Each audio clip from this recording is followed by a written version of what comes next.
अब जो ये नई कंपनी बालाघाट जिले में आई है, ये भी रेत चोर राजेश पाठक के नक्शे कदम पर चलना शुरू कर दिए। इस कंपनी का नाम है national energy and services Wainganga mining works private limited. इस कंपनी के मालिक का नाम भी मैं कुछ दिनों में खुलासा करूंगा।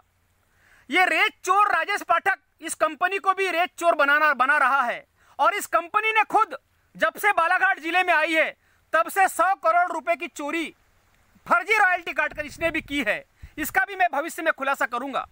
अभी साथियों नमस्कार। साथियों, आज मैं बात करूंगा कि रेत का घोटाला किस तरह से होता है, और पूरे घोटाले से मैं पर्दा उठाने की कोशिश करूंगा।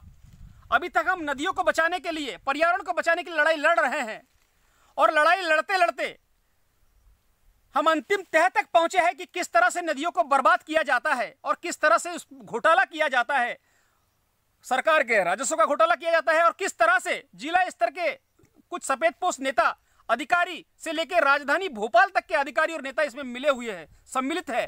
पक्ष विपक्ष सब इसमें किस तरह सम्मिलित है, यह आपको समझाने की कोशिश करेंगे।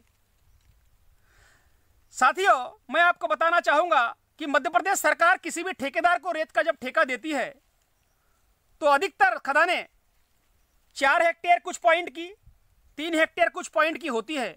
लगभग सीधी भाषा में और गांव की भाषा में बात करी जाए तो 9 एकड़, 12 एकड़, 13 एकड़ तक की अधिकतम खदानें होती है। अब जितने का उनको ठेका दिया जाता है उतने की तो रॉयल्टी उनको नियम से जारी हो जाती, क्योंकि उनको लीगल तरीके से उतने खोदने का हक अधिकार होता है। मगर साथियों, जो नदियों की बर्बादी होती है वो किस तरह से होती है, और फिर बर्बाद करके वो जो रेत लूटी गई है उसको किस तरह से भ्रष्टाचार करते हैं, ये मैं आपको बताना चाहूंगा। मान के चलो कि 12 एकड़ का किसी ठेकेदार को सरकार ने ठेका दिया है। वो 12 एकड़ की जगह 100 एकड़ नदी को खोदता है, जिससे नदी के पूरे तट खराब होते हैं, नदी का पूरा प्राकृतिक स्ट्रक्चर खराब होता है, नदी के पूरे जल स्रोत खराब होते हैं। अब ये 100 एकड़ इन्होंने जो खोदा उसको भ्रष्टाचार में कैसे परिवर्तित किया, यह मैं आपको सीधा सीधा समझाना चाहता हूं। साथियों, जितना 12 एकड़ इन्होंने ठेका लिया उतने की तो इनको रॉयल्टी जारी हो जाती है, मगर 100 एकड़ जो खोदा उसका भ्रष्टाचार किस तरह से होता है यह मैं आपको बताना चाहता हूं। और वो जो 100 एकड़ खोदा उसमें केवल भ्रष्टाचार ही नहीं होता, उसमें बहुत सारे विवाद होते हैं, बहुत सारे मामले फर्जी बनाए जाते हैं नदियों को बचाने वाले लोगों के ऊपर। तो जो 100 एकड़ जो खोदा उसका भ्रष्टाचार ये लोग दूर की रॉयल्टी काटकर करते हैं। जैसे बालाघाट जिले में अकेले रेत माफिया राजेश पाठक, रेत चोर राजेश पाठक ने लगभग 2018 से अभी तक 1000 करोड़ रुपए से भी ज्यादा की राजस्व की चोरी की है। अब वो किस तरह से की है मैं आपको बता देना चाहता हूं। यहां से शिवपुरी जिला 600 किलोमीटर है, वो भोपाल से आगे है, और शिवपुरी जिले में वहां स्थानीय खदानें हैं, 15 से ज्यादा रेत की खदानें हैं, और उसके आसपास के जिले में 100 से ज्यादा खदानें हैं। वहां पर भी रेत उतने में मिलती है, यहां पर भी रेत उतने में मिलती है, मगर घोटाला किस तरह से किया जाता है ये बताना चाह रहा हूं आपको मैं। शिवपुरी जिले की इन्होंने रॉयल्टी काटी, एक रॉयल्टी काटी, उसमें इनको एक रॉयल्टी पर शिवपुरी जाने के लिए 22 घंटे मिलते हैं, मगर ये कभी शिवपुरी जिला जाते नहीं है। इसी तरह से सागर जिले की रॉयल्टी काटी, रतलाम जिले की रॉयल्टी काटी, रीवा जिले की रॉयल्टी काटी, मगर इन जिलों में कभी इनके डंपर गए नहीं है। ये लोग करते ये है कि एक रॉयल्टी काटते हैं और 5 डंपर रेत की चोरी करते हैं। जो 22 घंटा इनको एक रॉयल्टी में मिलता है वो यहां से सिवनी जाकर रेत पलटा के आते हैं।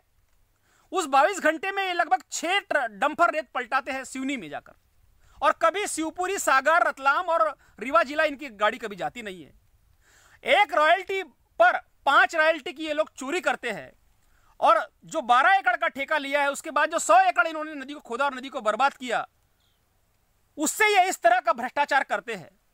और इस भ्रष्टाचार में जिले के अधिकारी, जिले के कुछ सफेद पोस्ट नकाबपोश नेता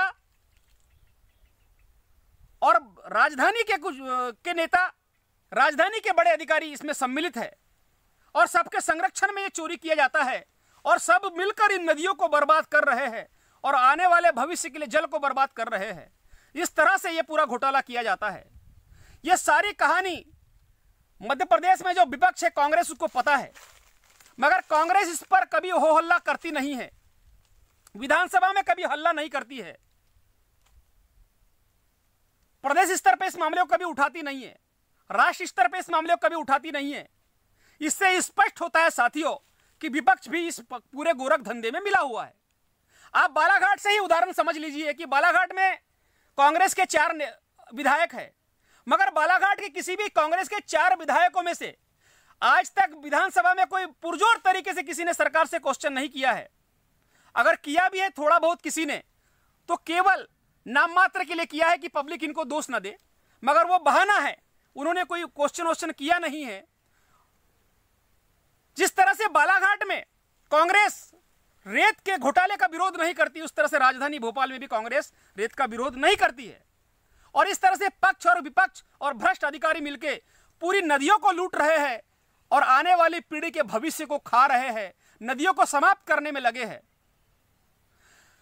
मध्य प्रदेश के जो भाजपा के प्रदेश अध्यक्ष है वीडी शर्मा, ये जहां से सांसद है छतरपुर जिला और पन्ना जिला, वहां से केन नदी बहती है और केन नदी को 30 फीट 40 फीट 50 फीट तक इन्होंने गहरा करके खोद डाला है, पूरा उसका प्राकृतिक स्ट्रक्चर खराब कर दिया है। मैं वहां स्वयं घूम के आया हूं, वहां पनडुब्बी से रेत निकाली जाती है पानी के अंदर से, और रात का जो दृश्य होता है वो किसी मेले की जो लाइट होती है उस तरह का वहां का दृश्य होता है। इस तरह से पूरे प्रदेश में रेत का घोटाला किया जा रहा है। अकेले रेत चोर राजेश पाठक का 1000 करोड़ रुपए से भी ज्यादा का यह घोटाला किया गया है राजेश पाठक के द्वारा। अब जो ये नई कंपनी बालाघाट जिले में आई है, ये भी रेत चोर राजेश पाठक के नक्शे कदम पर चलना शुरू कर दिए। इस कंपनी का नाम है national energy and services Wainganga mining works private limited. इस कंपनी के मालिक का नाम भी मैं कुछ दिनों में खुलासा करूंगा। ये रेत चोर राजेश पाठक इस कंपनी को भी रेत चोर बना रहा है, और इस कंपनी ने खुद जब से बालाघाट जिले में आई है तब से 100 करोड़ रुपए की चोरी फर्जी रॉयल्टी काटकर इसने भी की है। इसका भी मैं भविष्य में खुलासा करूंगा। अब इस संबंध में मैंने बालाघाट के सारे उच्च अधिकारियों को शिकायत की है, मगर कोई अधिकारी इस पर जांच करने को तैयार नहीं है। इसका मतलब सीधा सीधा साफ है कि सरकार का इनके ऊपर दबाव है और खुद मुख्यमंत्री इस पूरे घोटाले में मिले हुए हैं। मैं इसलिए ये कह रहा हूं कि मुख्यमंत्री पूरे घोटाले में मिले हुए हैं। बालाघाट जब मुख्यमंत्री आते हैं तब इनके साथ में रेत चोर रेत माफिया मंच साझा करता है, और तमाम लिखित शिकायतों के बाद, तमाम सोशल मीडिया में वीडियो डालने के बाद भी मुख्यमंत्री इनके ऊपर कोई लगाम नहीं लगा रहे हैं। इसका मतलब सीधा साफ है कि मुख्यमंत्री भी इस चोरी में सम्मिलित है, चाहे वो पूर्व के मुख्यमंत्री शिवराज सिंह चौहान रहे हो या अभी वर्तमान के मुख्यमंत्री मोहन यादव, ये सब के सब रेत की चोरी में सम्मिलित है।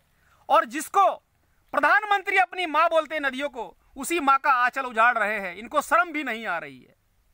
इस तरह से रेत का गोरख धंधा और पूरा घोटाला मध्य प्रदेश में हो रहा है। अकेले बालाघाट में रेत चोर राजेश पाठक के द्वारा 1000 करोड़ रुपए से भी ज्यादा वर्ष 2018 से घोटाला किया गया है, जिसके पूरे प्रमाण ऑनलाइन है।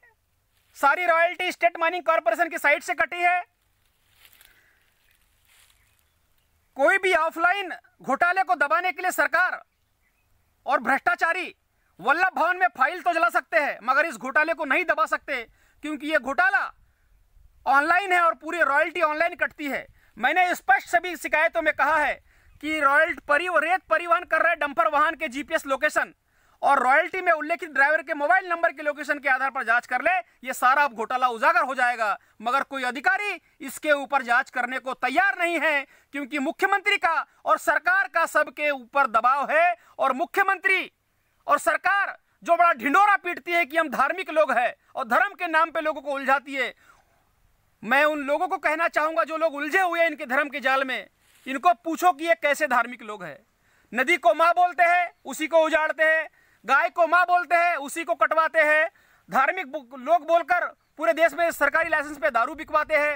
राम की बात कर कर राम ने कहा रहू चल रीत सदा चलाई, प्राण जाई पर वचन न जाई, झूठ बोलते हैं। उन्होंने कहा कि प्राण जाई पर वचन न जाई इनका, और ये उल्टे मार्ग पर चल पड़े हैं। वचन जाई पर पैसा न जाई, इस वचन पे ये लोग चल रहे हैं। इस तरह से नदियों को बर्बाद किया जा रहा है, पर्यावरण को बर्बाद किया जा रहा है, और इसका परिणाम मध्य प्रदेश की पूरी जनता भुगतने वाली है। कुछ लालची लोगों के कारण भविष्य में जल का घोर संकट आने वाला है और लोग तड़प तड़प के मरने वाले हैं। धन्यवाद।